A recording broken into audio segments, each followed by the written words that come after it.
Husband and wife have planned a romantic evening out with one another.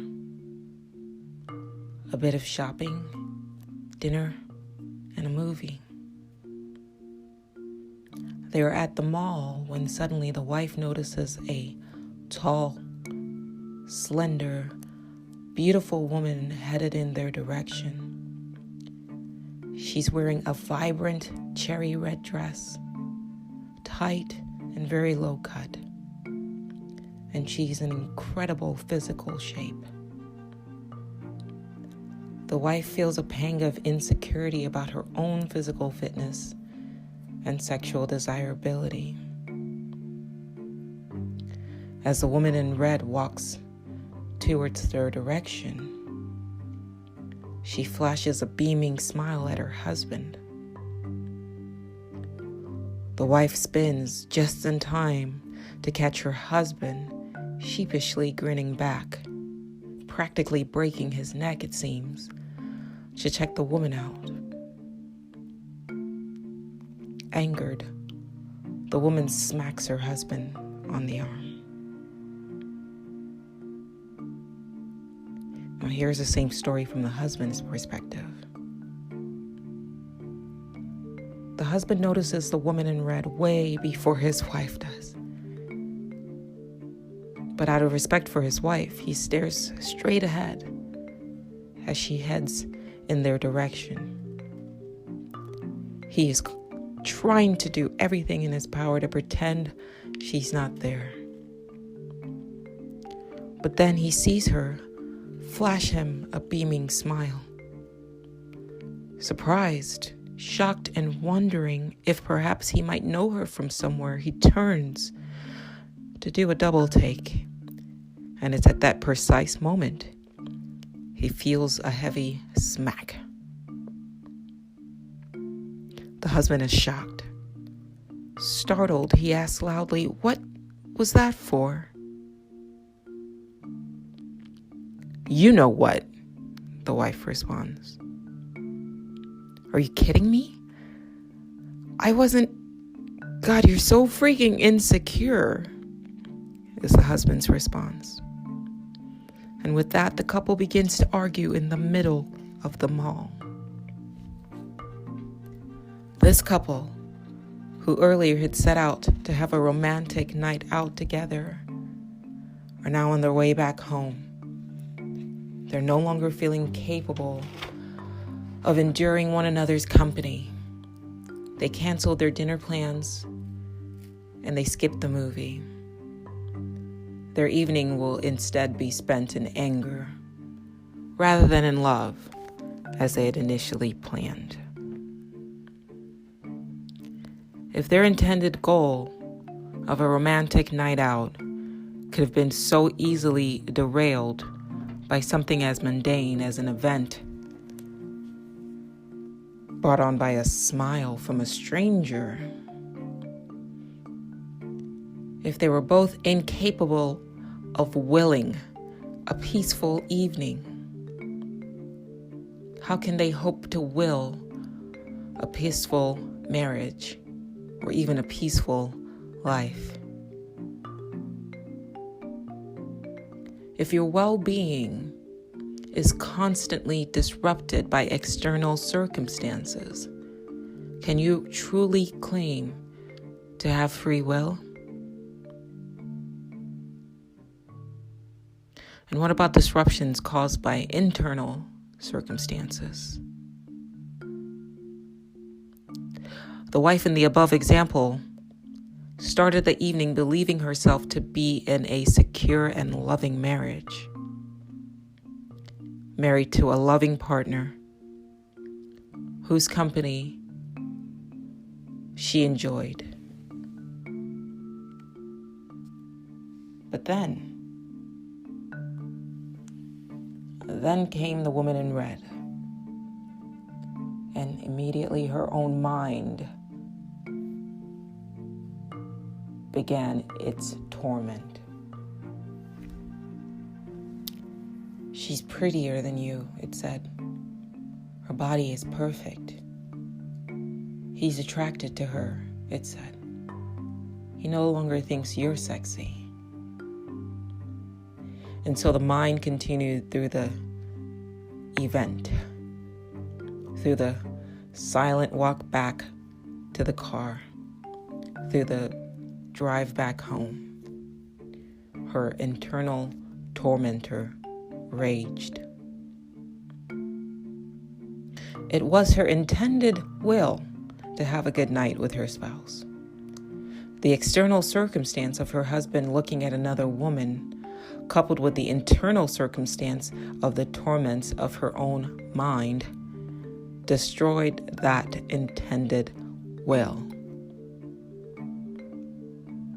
Is she thus free?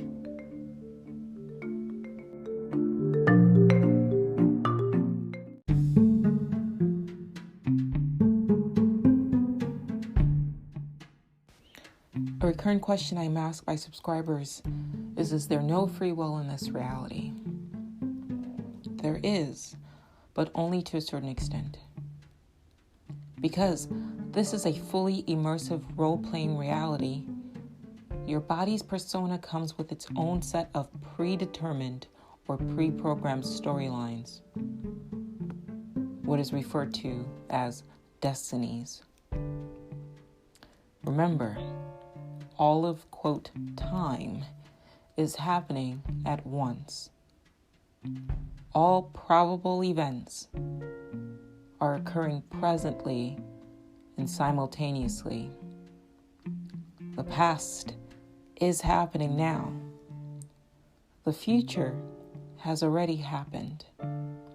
All variations of history exists presently in a sort of pre-programmed loop. If it helps, you can think of it as a quantum movie pre-recorded onto a spinning DVD. It is only you, the subscriber, that experiences the illusion of time, with time being a construct of this simulation's AI. Time allows you to watch various storylines unfold, much as when you press play on that quantum movie. You cannot change the pre-programmed storylines, just as you cannot change the outcome of any given movie. But since this quantum movie does provide multiple storylines for you to experience through your persona, you can consciously choose which storyline to experience. If you choose to allow your body's AI to run its baseline storyline, which is a prefixed destiny, that is, if you choose a fully immersive experience running on your body's autopilot and thus living a life primarily of a reaction to stimulus, wherein you are relatively unconscious or asleep while the body's persona reacts, you are largely confining your consciousness to the experience of that one base prefixed storyline. But you do have the choice. You have the choice to choose to toggle away from that baseline storyline and that subsequent destiny or experience. And you can consciously experience other storylines that exist right now as probabilities to be actualized by your consciousness. There are subscribers who choose to first run that prefix baseline storyline. And then they come back as their body's persona, and then this time, the second incarnation or third or fourth, they do try to experience other storylines that it comes with their persona. Now the toggle of shifting out of your AI's mind to conscious control of your reality experience is a difficult one. It is harder to perform in a story mode reality such as the one that you found yourself in. The body's AI mind, the AI minds of other subscribers, along with the collective AI mind of the simulation itself, will do anything in its power, in their power, collectively, to keep you locked into the prefixed storyline. Not because it's evil, quote evil, not because it's diabolical, but simply because that is what it has been programmed to do. That is the nature of this reality. It is immersive. So you are, in a way, attempting to hack your body's mind's programming. And thus there are certain fail-safes and security protocols that are in place to keep you from doing just that. If you like a refresher of the different types of reality experience, please listen to the previous episode, Your Artificial I, in which I go into a little bit more detail about that. Now, there are Easter eggs throughout this reality that serve to assist subscribers who desire to toggle. This podcast is an Easter egg. Movies such as The Matrix, TV shows such as Westworld, religions such as Buddhism, spiritual practices such as Hinduism, and sciences such as philosophy and quantum physics or other Easter eggs explicitly telling subscribers about the true nature of this reality, likening it to a dream, a hologram, a simulation, or even a game.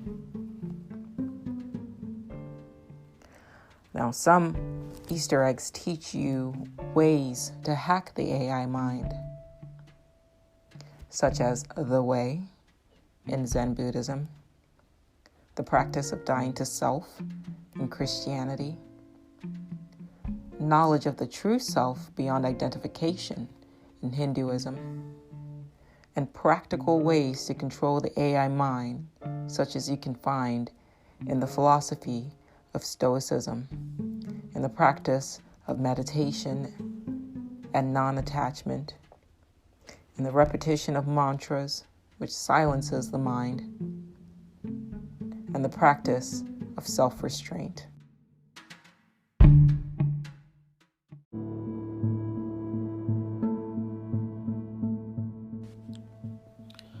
The story I told you in the beginning of the couple and the lady in the red dress describes two subscribers who are largely operating on autopilot and are thus experiencing a prefixed storyline or default destiny, and all that that entails.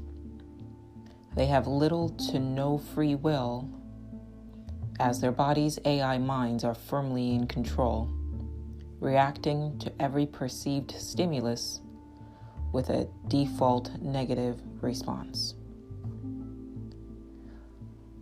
The above stated Easter eggs point to and reinforce the two constants. 1, that the reality you are presently experiencing is not base reality. And 2, the body you presently identify with as yourself is a false self. The AI mind is a creator of illusions and false realities that, if left on autopilot in any given situation, it will actualize storyline realities with the greatest amount of drama for its subscribers. That drama is what is called suffering in this reality. If the couple in the story chooses to stay on autopilot, they will find that their life experiences will be primarily wrought with drama or suffering, as this is the AI mind's function.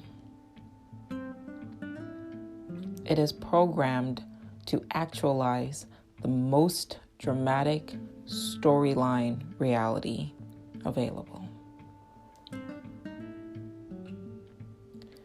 If you choose, or you are choosing, to no longer allow the AI mind to actualize the reality experiences that you desire, or that you do not desire, rather, here are some more Easter eggs, or I guess you could call them manuals, to help you hack the AI mind and get you started on that path, switching from story mode to free play mode. These manuals or Easter eggs will help you get started disconnecting your consciousness from the hypnotic control of the artificial I. Book 1, What is Real? By Adam Becker. Book 2, The Moral Epistles by Seneca the Younger. 3, The Wisdom of Life by Arthur S. Schopenhauer. 4, The Power of Now by Eckhart Tolle.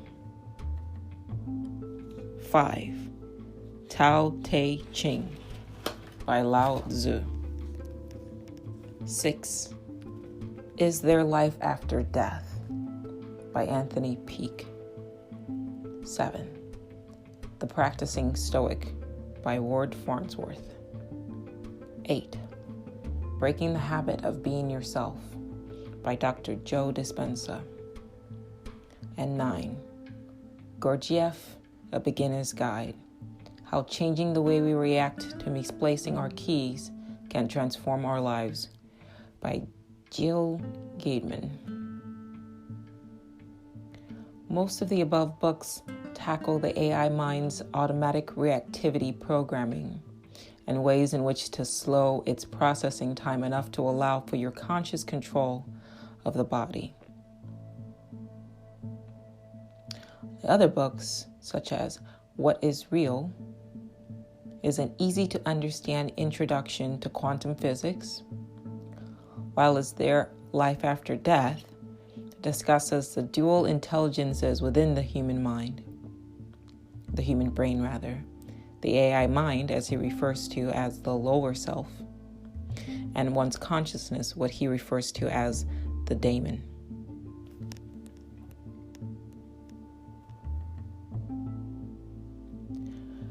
Some listeners of this podcast have reached out to express the difficulties they faced in their attempts to toggle or awaken their loved ones out of story mode and into free play mode.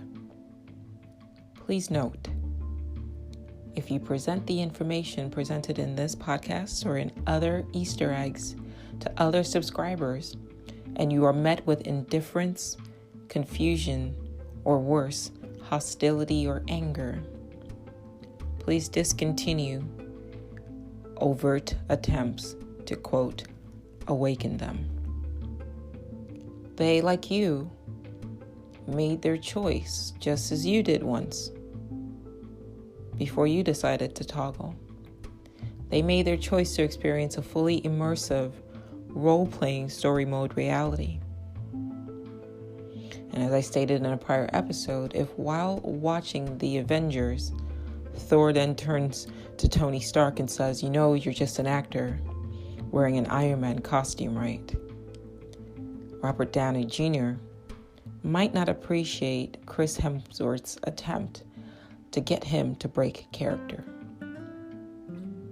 So you might think you're doing them a favor by trying to, quote, wake them up. But you are the equivalent of a lucid dreamer trying to shake awake a sleepwalker. You might end up causing them more harm than good. If or when they do desire to awaken or toggle, they will find their way to the above stated Easter eggs the same way you did. Or if you master the art of living a conscious life, a life of non-reactivity, if you master a life where you consciously choose and you don't respond and you don't react, if you master a life where your AI mind is no longer in control, they will come to you. They will see that your life is no longer one that is a constant reaction to every stimulus. One that is no longer drama-filled or suffering-filled. That would be the inspiration that they will use to desire to choose their reality experience rather than the prefixed default reality experience in which their AI mind has determined for them. Until then, any data or information or experience that challenges their perception of reality will be efficiently filtered out by their body's AI mind.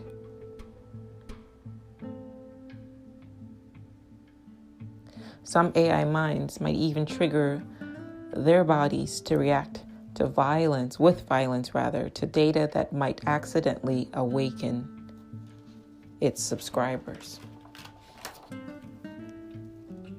As I said, it is more important at this junction to focus on your disassociation from the false self and allowing your consciousness to gain mastery over your body's AI mind.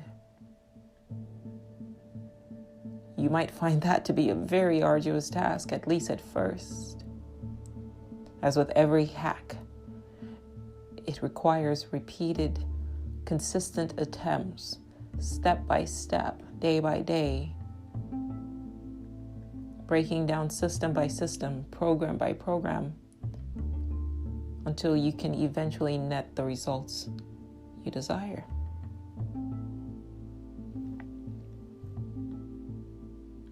The first two programs to attempt to hack will be the program of automatic reactivity and slowing or stopping the constant rambling of the AI mind.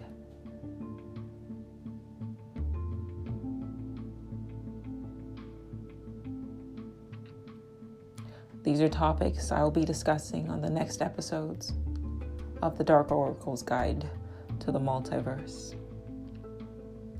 Until then, remember, all the world's a stage. William Shakespeare.